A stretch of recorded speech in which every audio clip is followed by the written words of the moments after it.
At dawn, the Yalu River looks like any other river on Earth. Mist rises from its slow-moving surface, curling over the reeds and the weathered stones, dissolving into the pale light of the horizon. But this river does not separate two ordinary countries. On one side, a world of lights, trade and motion, China awake and alive. On the other, silence. A land where every sound seems rehearsed, where laughter itself feels like an act of rebellion, North Korea. The forbidden border stretches along this river like a scar that time has not healed. To the untrained eye, it might seem tranquil. Fishermen cast their nets. Vendors in Dandong sell cigarettes and snacks, shouting prices in Mandarin. Chinese tourists lean over railings, snapping photos of a place they can never enter. Yet across the water, the stillness is absolute. Grass bends, but no footsteps follow. The buildings stare back, their windows unlit even at midday. Imagine standing at the edge of this divide, a few meters of cold water separating two realities that could not be more different. You hear the hum of trucks, the chatter of trade, and the faint echo of a train passing through the Chinese side. But the moment you look across, it feels like sound itself has been swallowed by the land. It's not just quiet, it's the kind of silence that hides fear, the kind that has seen too much and dares not speak. The Yalu and the Tumen rivers form more than a border. They are the arteries of control, where geography becomes a weapon. These waters carry stories whispered only at night. Families separated, smugglers caught, bullets fired into darkness. To stand here is to stand on the edge of truth itself. Few places on Earth contain such visible tension. From above, satellite images show two worlds stitched together by water, one alive with energy, the other dim, almost asleep. The contrast is not just political, it's existential. In Dandong, the closest Chinese city to the border, life thrives in full color. Neon lights reflect on the river. Cafes play soft music. But step onto the bridge that leads toward North Korea, the Sino-Korean Friendship Bridge, and halfway across, the pavement changes. Rust creeps over the metal, bullet holes mark the rails, and the path ends abruptly where U.S. bombs destroyed the final span during the Korean War. The remains are still there, left deliberately unrepaired. It's a reminder, not of war's end, but of its pause. Locals call it the Broken Bridge. Tourists pay to walk its length, stopping to peer through binoculars at Sinwiju, the North Korean city on the opposite bank. They see figures moving slowly, bicycles passing, soldiers patrolling the embankment. Everything across the water feels distant, as if time itself moves slower there. You can buy postcards of Kim Il-sung's portrait, North Korean cigarettes, and counterfeit banknotes at stalls just a few feet from the railing. The irony is almost cruel. The border is one of the most tightly controlled on Earth. Yet it has become a tourist attraction, a spectacle of containment. But what lies beyond the binoculars is not so easily captured. For decades, this border has been both a wall and a lifeline. To the regime, it is sacred, a line that guards the purity of the nation's ideology. To the people trapped inside, it represents something entirely different: hope, danger, and the possibility of freedom. Thousands have tried to cross it. Some succeeded, most did not. Those who failed were never seen again. At night, the contrast deepens. Dandong glows, hotels, bars, karaoke rooms. But Sinwiju disappears into shadow. Only the faint outlines of watchtowers and border posts remain. The few lights visible are not from homes, but from the guards' posts, where soldiers with binoculars stand watch, their faces unseen. The river between them is both narrow and infinite. A woman once described it like this: "The water looked so calm, but underneath, it was full of ghosts." Her words linger like mist on the surface, because this river remembers. It remembers the ones who waded in silence, clutching children against their chest, the ones who froze midstream when the searchlights turned. It remembers the gunshots that echoed into the fog, the bodies that drifted downstream until they were pulled into China, lifeless but free at last. To the Chinese authorities, this border is political inconvenience. To North Korea, it is sacred ground. To defectors, it is both salvation and execution ground. sometimes in the same breath. Here, the border is not a line but a living thing, one that watches, listens, and punishes. Satellite images reveal details few have seen in person: newly built fences stretching hundreds of miles, electrified barriers, motion sensors buried beneath the soil, watchtowers every 100 meters, each manned day and night. Even the trees seem arranged in patterns designed to limit visibility. For those desperate enough to try crossing, even the seasons become enemies. In winter, the frozen river offers a tempting path, solid, silent, deadly. The ice holds the weight of a human body, but not always the weight of their fate. When snow falls, footsteps are impossible to hide. Border guards are trained to look for disturbances in the perfect white. Every mark is a clue, every smudge a betrayal. Defectors tell of how they learned to crawl backwards to confuse the trackers, to wrap their shoes in cloth, to wait for the wind to erase their prints. But the river never forgets. Some nights, villagers on the Chinese side hear faint cries carried by the wind. Sometimes it's just the sound of the current. Other times it's not. Smugglers used to cross here, carrying rice, medicine, or flash drives filled with South Korean dramas. Those dramas, filled with light, laughter, and color, became dangerous, because to watch them was to remember what life could be. The border, then, is not just a physical divide, but a psychological one. It separates truth from illusion. In one village near the Tumen River, farmers speak in hushed tones about the patrols they've seen. They come at night, one said. They walk in pairs with dogs. Sometimes we hear a single shot, then nothing. There are no news reports, no records, only whispers. But whispers are enough. Because in North Korea, the border is also an idea, the ultimate symbol of loyalty and fear. Children are taught that crossing it is treason, that the outside world is poison. But those same children grow up seeing the lights of China just across the water. It's a contradiction that gnaws at the mind, a silent invitation from another universe. A North Korean soldier once defected across this very river. He was young, tired, and terrified. The Chinese guards found him half-conscious, clutching a soaked photograph of his family. His first words were not of freedom, but disbelief. "I thought you would kill me." To him, the outside world was not a promise, but an unknown. The border had not only trapped his body, it had shaped his imagination. But not all crossings are human. Smugglers use the river to move goods in both directions. Chinese alcohol, South Korean cosmetics, North Korean mushrooms, even methamphetamine produced by the regime itself. The trade is secret, tolerated, and sometimes organized by the very officials sworn to prevent it.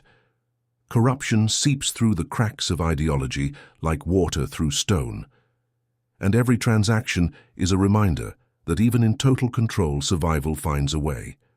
On the Chinese side, life adjusts to the rhythm of proximity. Some residents earn a living by renting binoculars, others by offering boat rides that drift just close enough to feel the tension. They know not to cross the invisible line on the water. One wrong turn, and they could vanish into diplomatic silence. The Chinese government tolerates curiosity, but forbids compassion. Too much attention to the suffering across the river. And questions begin to rise. And questions in this region are as dangerous as answers. There's a strange irony in how close the two worlds are. You could shout across the Yalu, and someone might hear you. You could see a child playing on the other side, dressed in faded clothes, and know they will never see a world beyond that horizon. Yet the distance between your lives is immeasurable. This border doesn't just divide nations, it divides realities. Historians call it one of the most fortified borders on Earth, but fortification is not the right word. It is curated, maintained like a museum of control. Every checkpoint, every fence, every guard is part of a performance staged for both sides. For North Korea, it proves vigilance. For China, it ensures stability. For the rest of the world, it remains a haunting mystery. Some journalists have tried to film it, to capture the unbroken stillness of the opposite shore. But cameras can only show so much.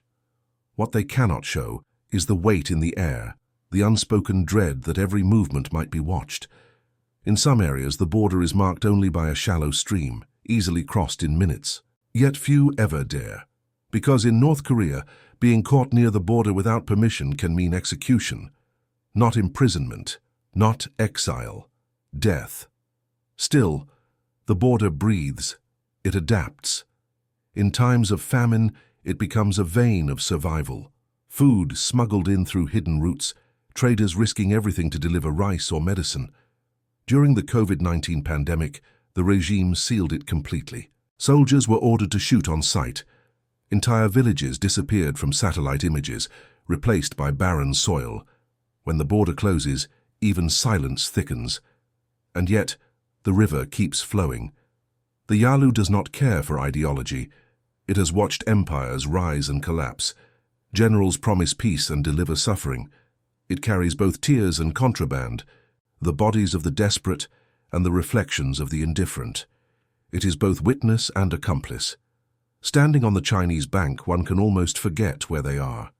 The smell of roasted corn mixes with diesel fumes. Vendors laugh. A child runs along the pavement, chasing bubbles that drift toward the border and burst mid-air. The laughter echoes faintly across the water, then fades. It's as if the sound itself cannot survive the crossing. At night, the wind picks up. Across the river, a single light flickers on. A military post, perhaps, or maybe something else. The truth is, no one really knows. That's the nature of this place. Everything is visible, yet nothing is clear. The border between China and North Korea is not just a line on a map. It's a mirror. It shows us what happens when fear becomes a system, when control becomes culture, when silence itself becomes survival. And as the mist thickens over the Yalu once more, it's easy to imagine the ghosts stirring beneath its surface. The ones who tried to cross, the ones who never did, the ones who still wait for the world to look back. The river remains unchanged, but everything it touches carries the mark of what lies beyond. The forbidden border whispers, but few ever listen long enough to understand. Morning along the Yalu River does not begin with birdsong or the hum of ordinary life. It begins with orders. On the North Korean side, soldiers in grey-green uniforms march along the embankment before the sun fully rises. Their boots press into the damp earth, leaving temporary marks that will vanish by noon. Each man carries a rifle. Each step is timed to an invisible rhythm. They are not protecting a country in the traditional sense. They are guarding an illusion, the myth of a perfect state surrounded by enemies. To them, the border is sacred. But the holiness of this place is built on fear. From the Chinese shore, you can see them if you watch long enough. Figures moving in patterns too precise to be spontaneous. They are not patrolling for invaders. They are patrolling for escapees, their own people. That is the paradox of this frontier. The border guards face inward, not outward. Their job is not to defend against intrusion, but to prevent departure. And in this reversal lies the truth about North Korea, a nation where leaving is considered the ultimate crime. The air along this stretch of the border feels heavy with unspoken stories. Every patch of forest hides an event no one is supposed to recall. Somewhere along the riverbank, a woman was caught trying to cross, dragged back through the mud, her screams muffled by the roar of the current. A child once made it halfway before disappearing beneath the water. No memorials exist for them. The border erases its witnesses as efficiently as it stops their bodies. Behind the soldiers, small villages dot the horizon. They are deceptively quiet, clusters of grey houses with corrugated roofs, smoke rising from the chimneys in thin blue lines. From afar, they could be scenes of peace. But peace here is not the absence of conflict. It is the presence of control. Loudspeakers attached to wooden poles broadcast propaganda every morning. The same voice, the same script, the same certainty. Our great leader protects us from the evils of the outside world. The villagers listen because they must. Every sound they hear, every word they repeat, is part of a ritual that keeps fear alive. The border is not merely a line of geography. It is a theater of obedience. Each actor knows their role.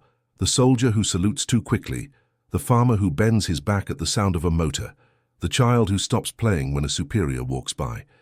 Even gestures here are coded with survival. Those who forget the choreography risk vanishing into the system's machinery, and that machinery never gives back what it takes. Further inland, near Sinuiju, life appears more organized. Streets are lined with billboards of smiling workers, heroic soldiers, and radiant children offering flowers to the eternal president, Kim Il-sung. The art is striking. vivid reds and blues against a backdrop of grey, but the colours are lies painted on concrete.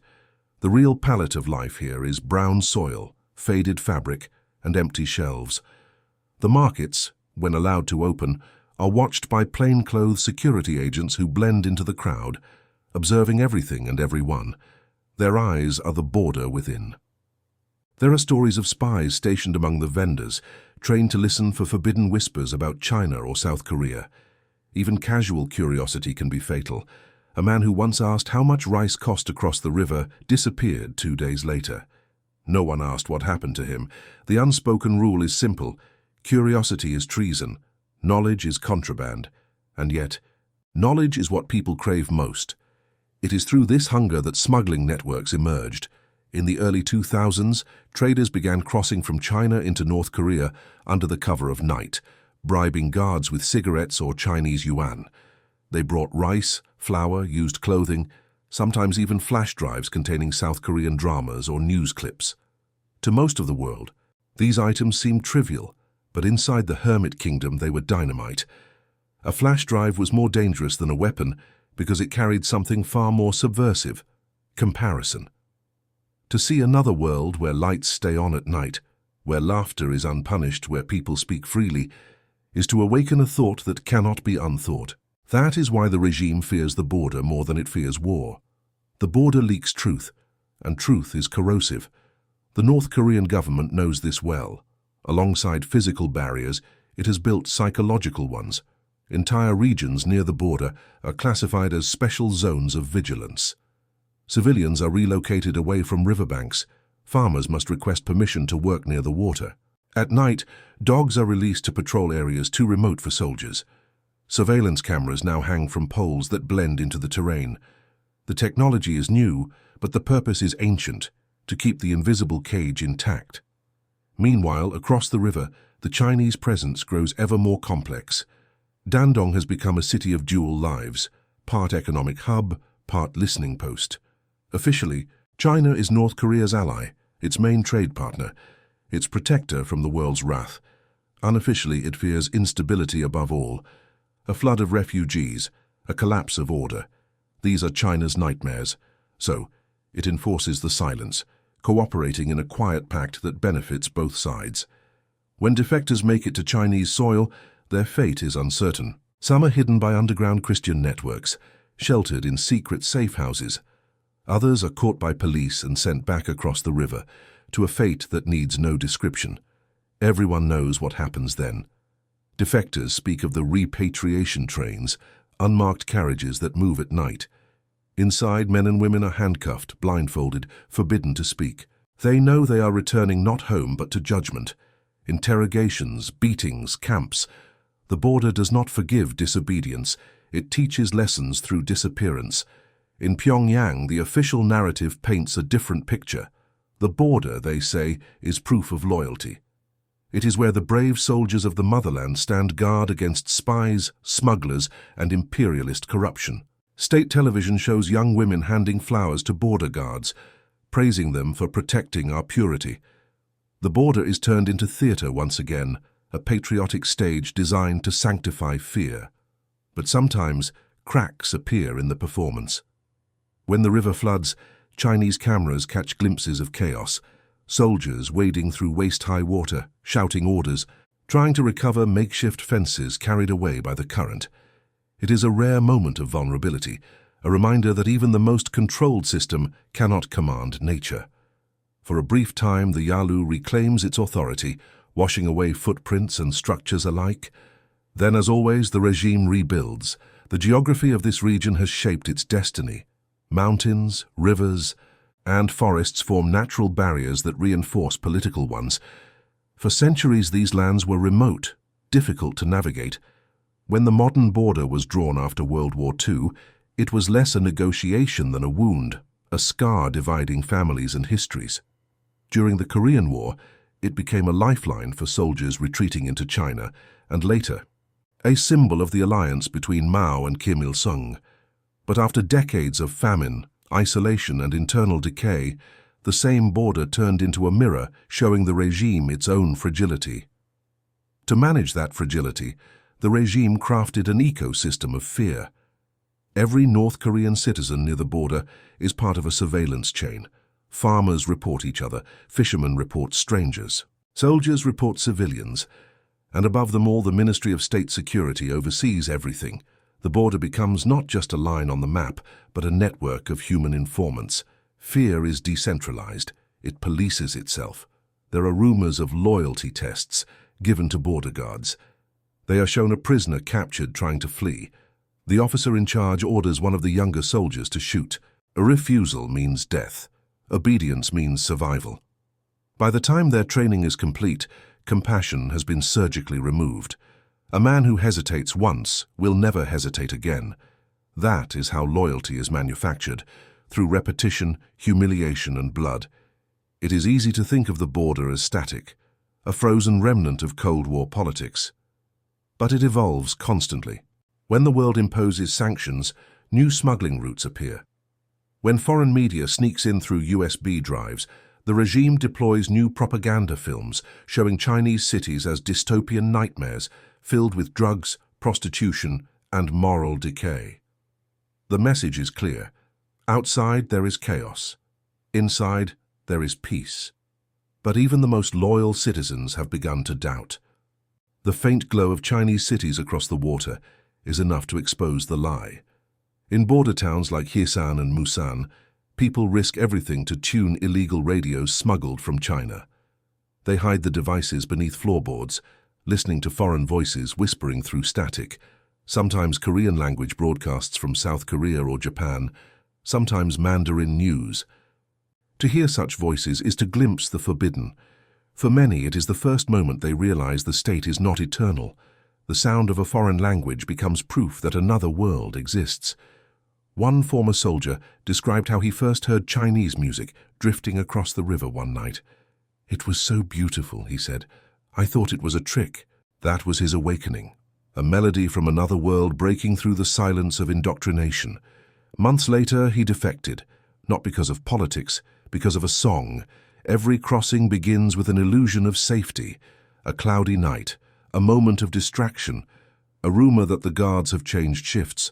People whisper to each other, "Tonight might be the night." And so they go, through the reeds, across the mud, into the icy water that divides them from the unknown. Some make it, many vanish. The ones who survive often describe the same moment, looking back one last time to see the North Korean shore disappearing into darkness. They say it feels like watching their own ghost fade away. On the Chinese side, the story continues in secret. The border does not end at the water. It continues into networks of safe houses, smugglers, and brokers. These brokers, often ethnic Koreans from northeastern China, operate in the shadows, helping defectors find food, shelter, or passage to third countries like Thailand or South Korea. Their motives vary. Some act out of compassion, others for money. But all share one thing: the knowledge that discovery could mean imprisonment or worse. China's role in this unspoken tragedy is complex. Officially, defectors are treated as economic migrants, not refugees. That classification allows the government to send them back under international law, an act that ensures their suffering continues in silence. Beijing prefers stability to humanity. It maintains trade routes with Pyongyang, even when famine grips the north. The border remains open for goods, closed for people. There are moments, however, when truth slips through. A Chinese fisherman once pulled a half-frozen woman from the river. She begged him not to return her. He fed her, hid her in his shed, and the next day she was gone. Later, officials questioned him. He said he had seen nothing. He still leaves food by the river sometimes, just in case. Stories like his never make headlines, but they exist, small acts of rebellion against indifference. To those who live along this line, survival depends on pretending not to see. The border is omnipresent, yet invisible in daily speech. People point but do not speak. They hear but do not react. Over time, silence becomes habit, a way of life inherited by generations. Children grow up learning where not to look, when not to ask, and how to stand still when the soldiers pass. In a world defined by propaganda, even geography lies. Maps printed in Pyongyang show the border as a divine creation, drawn by the will of the great leader to protect his people. The rivers are described as blessings, gifts from nature to safeguard purity. But anyone who has seen the bodies floating downstream knows the rivers are graves. As the sun sets, shadows lengthen across the Yalu once again. The Chinese lights come alive, red lanterns, glowing signs, reflections rippling over the water. On the opposite side, darkness settles like a curtain. The border dissolves into night, but its presence remains. You can feel it in the air, in the silence between two worlds that pretend not to see each other. And somewhere in that silence, another family begins to plan. They whisper in the dark, tracing maps drawn from memory. The border may be forbidden, but so is despair. In North Korea, to dream of freedom is already an act of defiance. The border, for all its power, cannot stop the mind from wandering. It can build walls, but it cannot stop longing. The river flows on, indifferent, eternal, and patient. It has seen more than any soldier, more than any leader, and beneath its calm surface, it carries fragments of every secret ever buried along its banks. The forbidden border endures not because it is strong, but because the world has learned to look away. In the darkness of northern North Korea, the border is not only guarded by soldiers, it is haunted by hunger. The closer one moves toward the Yalu and Tumen rivers, the more the earth itself begins to tell the story of desperation. The soil here is dry, exhausted from years of over-farming. Trees that once covered the hillsides have been stripped bare for firewood. From above, the deforestation is so complete that it looks like the land has been flayed. What remains is an open wound, a geography of survival, carved by those who have nothing left to lose. Famine changes the meaning of a border. To those who are starving, it is not a political line. It is a line between life and death. When the arduous march began in the 1990s, millions of North Koreans faced that choice. The collapse of Soviet support had gutted the country's economy. Floods destroyed crops, fuel ran out, and the state's ration system disintegrated. For the first time, ordinary citizens realized the government could not feed them. The great lie, that loyalty guaranteed survival, began to unravel. The border became the last thread holding that illusion together. Families crept toward it under the cover of darkness, drawn by rumors of rice in China, of safety, of light. The Yalu River, once sacred, turned into a mass grave. Entire villages disappeared, their inhabitants either dead or fled. In some towns, there were no men left, only widows and orphans. Hunger had consumed them, or they had tried to cross and never returned. Those who made it to China found that the world beyond was not as kind as they had dreamed. They were hunted, sold, and silenced. But even so, they called it freedom, because it was at least a different kind of suffering. Imagine a mother standing at the river's edge holding the hand of her child. Behind her, soldiers. Ahead, the unknown. The sound of the water is her only witness. She knows she will never come back even if she survives. In North Korea, defection is an erasure of identity, of memory, of name. If she is caught, her family will vanish too.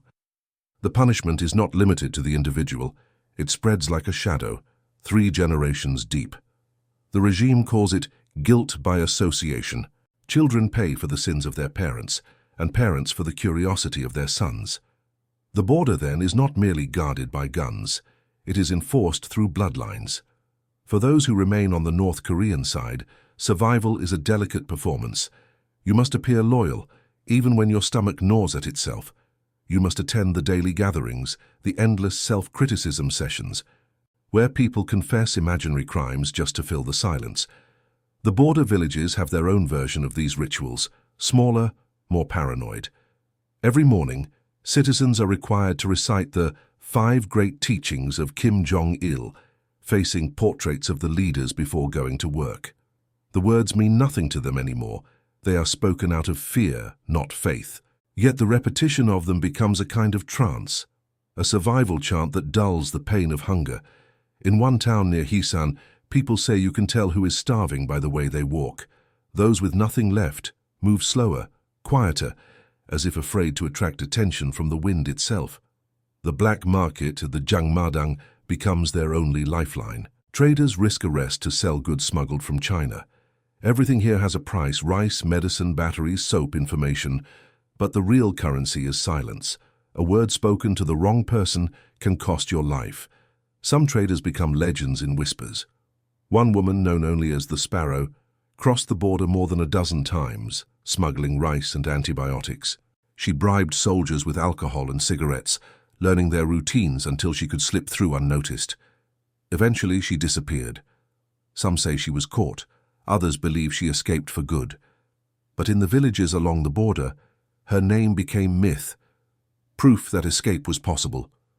The regime knows this too. It hunts legends as much as it hunts people. When rumors spread of a successful defection, the state responds with terror. Entire families are gathered in the town square. Loudspeakers announce the names of the traitors. The crowd is forced to watch as soldiers carry out the punishment. The lesson is clear. Hope is forbidden. In North Korea, even dreaming of another life is an act of treason. The camps are filled with those who dared to dream. Some are caught at the river, others betrayed by informants. The State Security Department calls them border offenders. They are sent to prisons far from the frontier, hidden compounds where light barely enters. Inside, the hierarchy is brutal. Guards beat prisoners until they forget their names. Food is scarce. Disease spreads faster than words. People sleep in shifts, shoulder to shoulder, listening to the rats scurry through the dark. Those who survive do so by surrendering their humanity one piece at a time. One former prisoner recalled how he learned to eat grasshoppers to stay alive. "They were bitter," he said, "but I pretended they were sweet." That's what the border does. It forces imagination to become a weapon. You learn to transform disgust into hope, fear into obedience, silence into survival. And yet, even in such darkness, rebellion flickers. In one camp, a group of prisoners reportedly carved tiny notches into the wall, counting days until spring. They knew that when the river thawed, new chances would come, for others if not for them. Hope in North Korea is always borrowed, always deferred. It survives because it must. The psychological toll of life near the border is invisible but immense. Children grow up surrounded by the language of loyalty and the sight of fear. They are taught that spies and traitors lurk across the river, waiting to corrupt their minds. Yet curiosity seeps through the cracks. They see the lights of Dandong at night, neon reflections dancing on the water, and they wonder what it would be like to live there. Teachers warn them that the lights are traps set by enemies. But the human mind is not easily caged. Curiosity, once lit, becomes unstoppable. Defectors often describe this moment as their awakening, not a sudden revelation, but a slow unraveling. It begins with a question whispered to a friend: "Do you think the outside world really hates us?" Then another: "Do you think the stories they tell are true?" These questions travel quietly, from mouths to ears, from homes to rivers, until they reach the edge of the water. That is how every escape begins, not with courage, but with a question. For the regime, questions are more dangerous than guns. Guns can be silenced, questions multiply. To fight them, propaganda becomes omnipresent. Posters, films, and songs glorify the soldiers who defend the border. Children are told bedtime stories about the evil smugglers who kidnap North Korean citizens and sell them into slavery. The truth, of course, is the opposite. It is the smugglers who sometimes save lives, the ones who risk execution to lead people across. But in a society built on inversion, even salvation must wear the mask of sin. When hunger intensifies, people find strange ways to cope. Some eat tree bark or mix grass with water to make soup. Others sell what little they own, pots, shoes, even family photographs, in exchange for a handful of cornmeal. Death becomes a part of the landscape so common that it loses its meaning. Funerals are rare because there is nothing left to bury. The dead are carried quietly to the hills, their names unrecorded, their faces already fading in memory.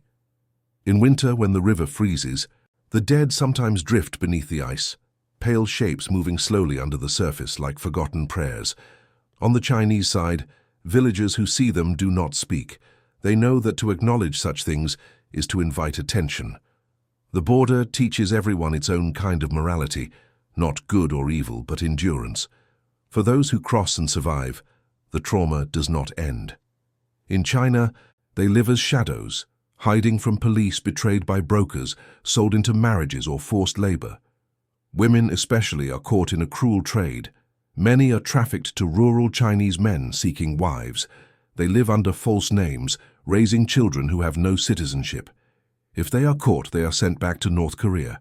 If not, they spend their lives glancing over their shoulder. Freedom, for them, is a fragile disguise, and yet within this tragedy, there are moments of quiet beauty. A defector once described her first sunrise in China. "The light was different," she said. "It felt real." She cried not because she was safe, but because she realized how much she had never seen. That first sunrise is the one thing no one can take from her. The border took everything else, but it could not erase the memory of light. Those who escape rarely look back.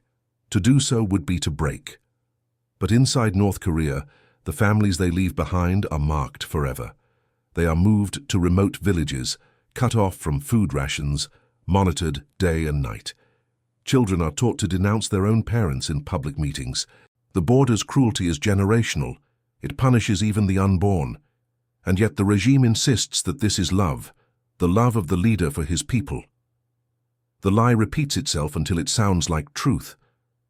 In Pyongyang, where the elite live insulated from such realities, the border exists only in speeches and parades. Citizens there see images of brave soldiers guarding the people's paradise. They clap, cheer, and repeat slogans. But even among the privileged, unease grows. They hear stories of famine in the north, of defectors who made it to Seoul, of luxury goods flowing secretly from China. Some pretend not to believe. Others believe but cannot speak. The border, though far away, shapes their silence too. It is easy to think of borders as walls, but this one is a mirror. It reflects both sides, the fear of those trapped inside and the indifference of those outside. For decades, the world has looked upon it with fascination and horror, but rarely with action. The river remains the same, carrying bodies, secrets, and time itself. Each ripple is a story, each gust of wind a whisper of lives unlived. The forbidden border is not just a place where nations meet. It is where humanity fractures, where compassion ends and ideology begins. To stand there is to feel the weight of history pressing against your chest. It is to realize that freedom, once taken for granted, is the most fragile thing of all. And as night falls once again, the lights on the Chinese side shimmer like false stars reflected in dark water. On the North Korean shore, the soldiers light their torches and walk their endless path. Between them flows the river, ancient, patient, indifferent, carrying everything, forgetting nothing. From the sky, the border between China and North Korea looks deceptively fragile. A thin thread of silver twisting through mountains and fields, connecting two worlds that seem almost to touch. But this fragile line conceals a labyrinth. Beneath the soil and beyond the hills, the regime has built an entire shadow network. Tunnels, secret compounds, hidden roads that don't appear on any map. To understand North Korea's frontier is to step into this underworld, where illusion and secrecy merge until they are indistinguishable. Satellite imagery first revealed hints of this hidden geography. Lines of disturbed earth near the Yalu and Tumen rivers, roads that appeared to vanish into the mountains, structures that looked like warehouses but radiated heat signatures even at night. Intelligence analysts believe these are part of an underground system of bunkers and escape routes, not for defectors, but for the regime's elite. While ordinary citizens risk their lives for a glimpse of freedom, those in power have already prepared their own exits. There are whispers of fortified tunnels stretching from Sinuiju to remote valleys near Chagang province, connected to secret rail lines leading toward Pyongyang. Trucks carrying luxury goods, fine wines, imported electronics, even cars, have been seen entering these facilities, escorted by soldiers. The entrances are disguised as factories or hydroelectric plants. Officially, they produce machinery or chemicals. In reality, they store what the regime cannot show the world: wealth. North Korea's borderlands are not only zones of fear, they are vaults. The irony is devastating. Just beyond these hidden luxury bunkers, entire villages live without electricity or clean water. Families burn twigs for heat, while only a few kilometers away, generators hum beneath reinforced concrete. These underground chambers are said to contain satellite phones, foreign currency, and escape routes for the leadership in case of collapse. In the event of an uprising or invasion, the border, that symbol of isolation, would become the escape hatch for those who built the walls. China knows about these tunnels. It tolerates them quietly, in exchange for stability. Some reports suggest that a handful even extend beneath Chinese territory, part of a contingency alliance agreed upon decades ago. On paper, it is cooperation. In practice, it is complicity, an insurance policy for the elite built on the suffering of the voiceless.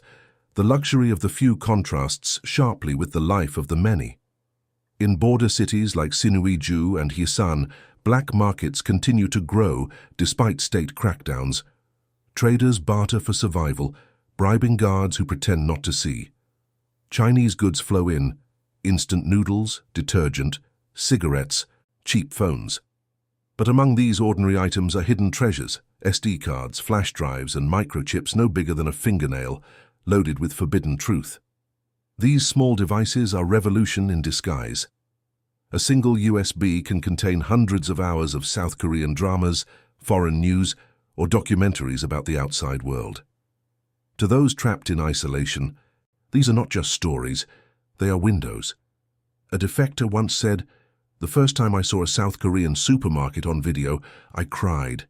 It wasn't the food, it was the faces. They looked free." That image was enough to change her life. The border, despite all its fences and guards, cannot contain light once it has entered the mind. Yet for every whisper of rebellion, there is an equal and opposite silence. The regime knows how to weaponize fear with precision. Informants are everywhere. A neighbor may be a friend today, a spy tomorrow. When someone disappears, the village gathers to recite loyalty pledges. No one asks questions. Asking questions is how people disappear. In this choreography of obedience, the border becomes less of a place and more of a state of mind, an invisible line drawn inside every heart. The truth is that North Korea's frontier is both the country's weakness and its strength. Without it, the illusion of self-reliance collapses. With it, the regime can point outward and say, "See, the world is waiting to destroy us." Every fence and watchtower becomes a stage prop in this national myth of eternal siege. The soldiers guarding the river are not merely border patrol. They are symbols, living reminders of an ideology built on paranoia. Their presence keeps the story alive. But cracks are spreading even in the story itself. Satellite photos show new construction along the Yalu River. Luxury apartment buildings rising near Sinuiju, meant for the privileged few. These are not the grey monoliths of old Pyongyang. They are modern, with balconies and tinted windows. A handful even overlook China. While ordinary citizens are forbidden to see the outside world, the elite are now literally building homes to watch it. At night, they stand on their balconies, gazing at Dandong's neon lights across the river. For them, the border is not a cage, it is a view. That quiet envy between two shores has become the unspoken truth of the frontier. In Dandong, businessmen dine on seafood while discussing trade deals with North Korean intermediaries. Across the river, soldiers patrol in darkness, their stomachs empty. The contrast is obscene, but it is deliberate. North Korea has turned inequality into a system of control. Privilege buys silence, and silence preserves power. Within the regime's inner circles, the border also functions as a gatekeeper of loyalty. High-ranking officials are granted rare passes to cross into China under tight supervision. There, they purchase imported goods and bring them back as gifts for their superiors: Rolex watches, cognac, luxury fabrics. Such acts are not just transactions but rituals of devotion. By supplying indulgence to those above, they secure their place within the hierarchy. Corruption is the language of survival.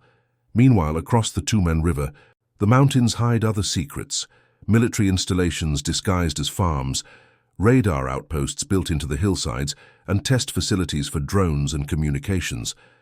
Chinese fishermen occasionally spot strange lights flickering in the fog, moving in synchronized patterns. Sometimes explosions echo from across the valley. Official explanations vary, mining accidents, construction, training exercises. But defectors who once worked on these projects tell another story, one of weapons production, chemical storage, and underground laboratories that never see daylight.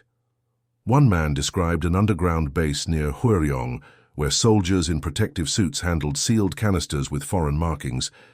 He didn't know what they contained. He only knew that whenever the wind blew from that direction, livestock began to die. He escaped before he could find out more. His account was dismissed as rumor, yet satellite data later showed unexplained heat anomalies in the same region. Some secrets are buried too deep to confirm, but too consistent to ignore. In this landscape of control, even nature becomes a tool. Forests near the border are planted in precise patterns, not for beauty but for camouflage. Satellite images reveal lines of trees concealing pathways and supply depots. The rivers, meanwhile, are engineered for surveillance. Dams regulate the water level to make crossings harder. Motion sensors line the embankments. Fences hum faintly at night with low-voltage current. The entire border is alive, a mechanical ecosystem of fear. But technology cannot replace humanity entirely. The weakest link in the chain remains the human heart. Guards fall asleep. Officials take bribes. Smugglers memorize patrol schedules. Every system, no matter how perfect, depends on those who maintain it. And those people, hungry, tired, curious, are not machines. Many of them secretly help defectors, not out of ideology, but out of pity. A soldier might look the other way for a few yuan. A border officer might accept a gift of cigarettes to delay a patrol. In these small cracks, the illusion of total control begins to fade. Some defectors recall how they felt almost invisible the night they escaped. The guards seemed to vanish. The dogs did not bark. They believe it was luck. Perhaps it was exhaustion, or perhaps it was something deeper and the quiet rebellion of compassion. Even in the darkest systems, there are those who choose to see the human instead of the enemy. And yet, the cost of compassion is often death. A border guard caught aiding a defector faces execution, not imprisonment, execution, sometimes in front of his own unit, sometimes without trial. The regime calls it discipline by example. It works, for a while, but each death leaves a trace, a question whispered in silence. If he was wrong, why did it feel right?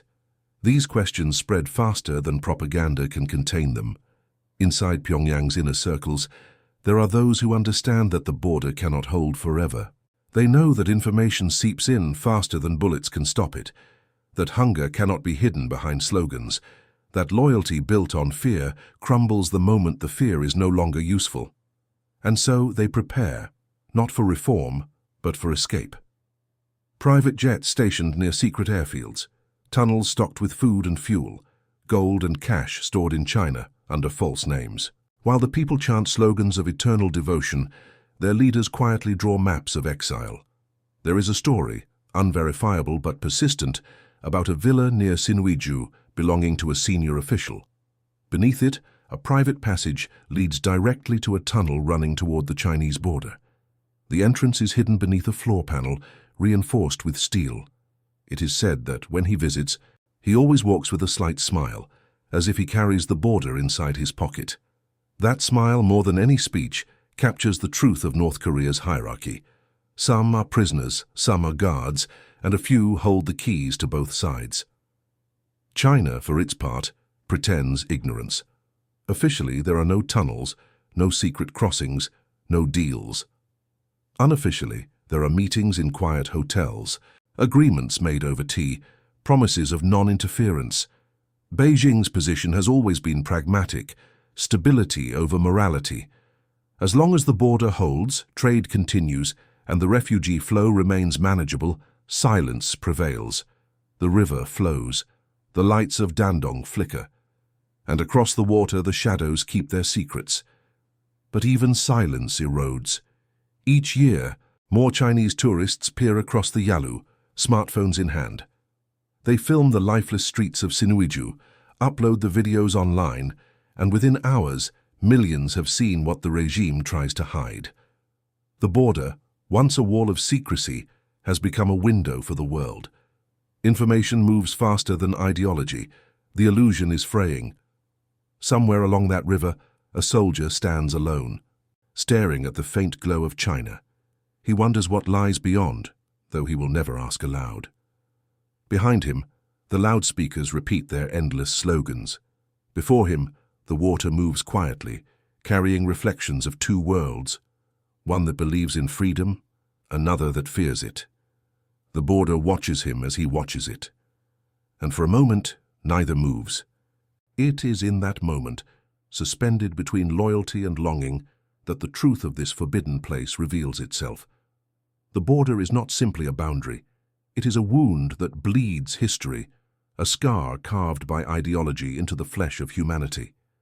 The rivers that mark it are not symbols of separation, but mirrors of everything the regime cannot control: movement, reflection, change.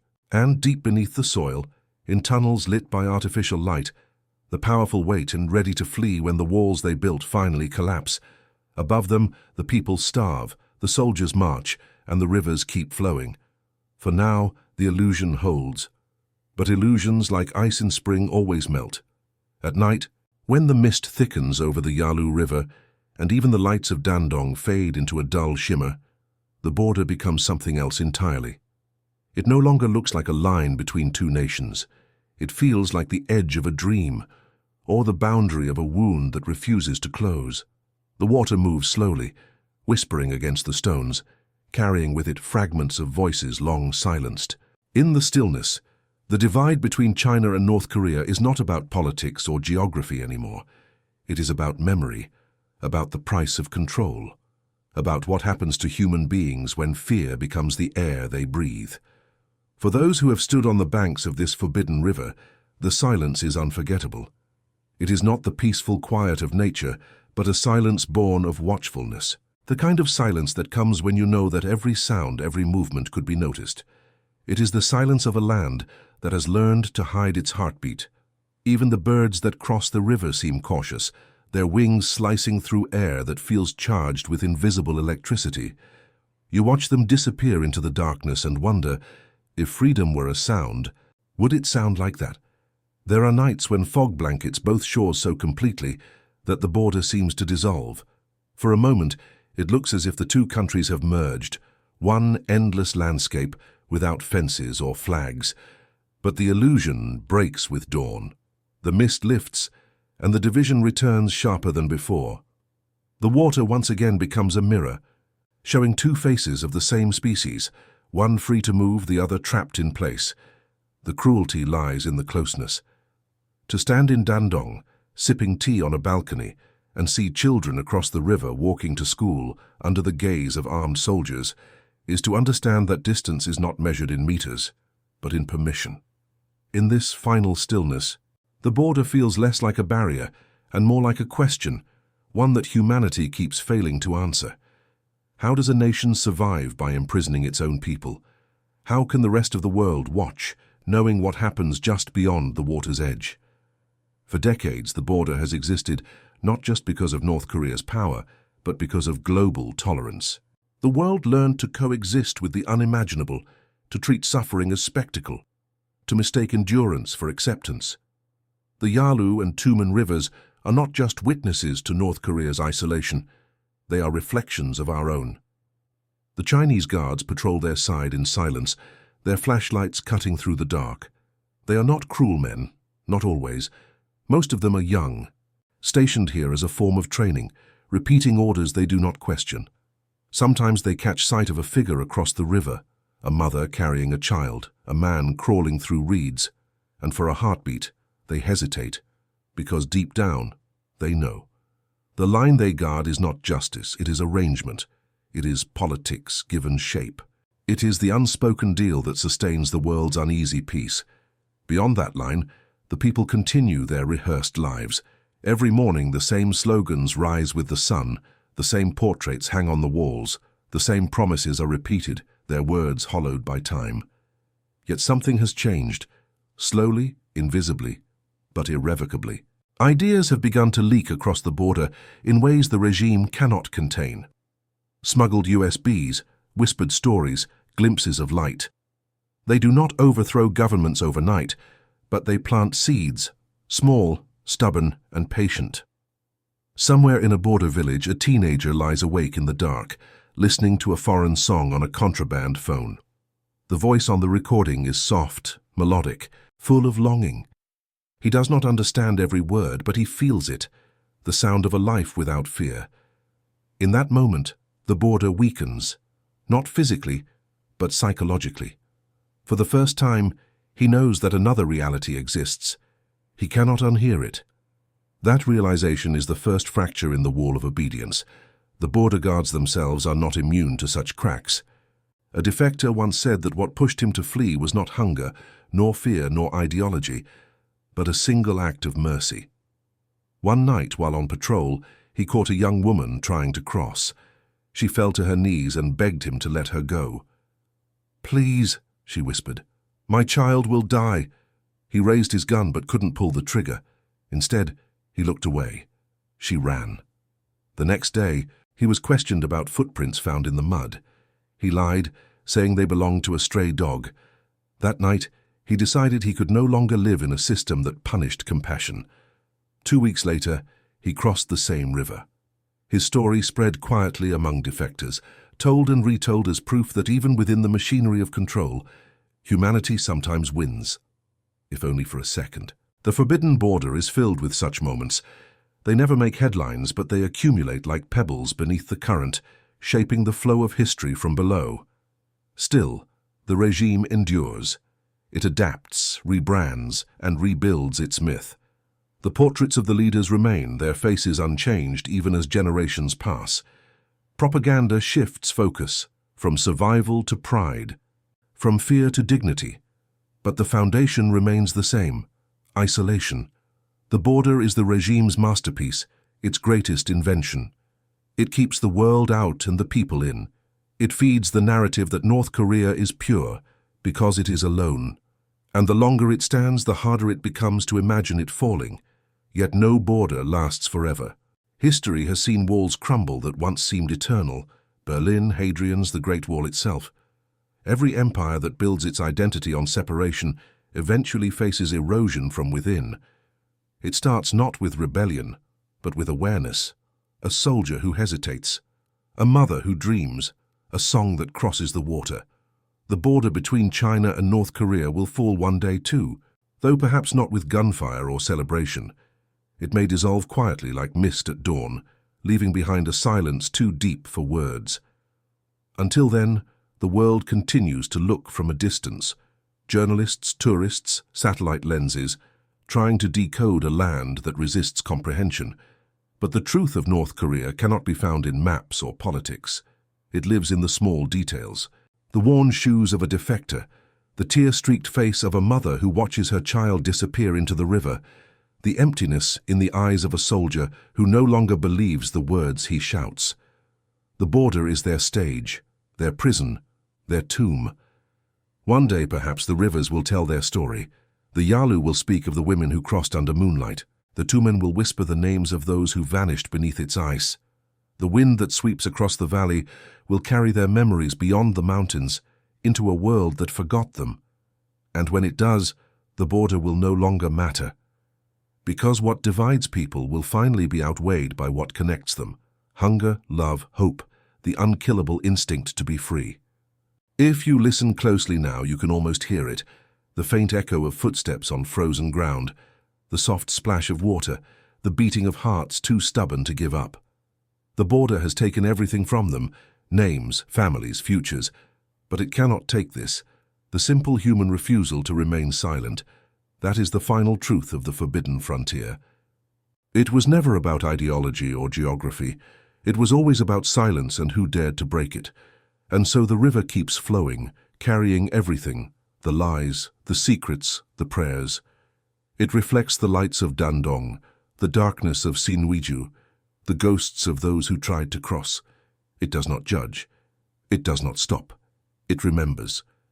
One day, when the fences rust and the guns fall quiet, when children from both sides stand on the same soil and look at each other without fear, the Yalu will still be there, flowing as it always has, patient and eternal. But it will no longer be a wound. It will be a witness. A reminder of how close we came to forgetting what it means to be human, and how miraculous it is that we did not.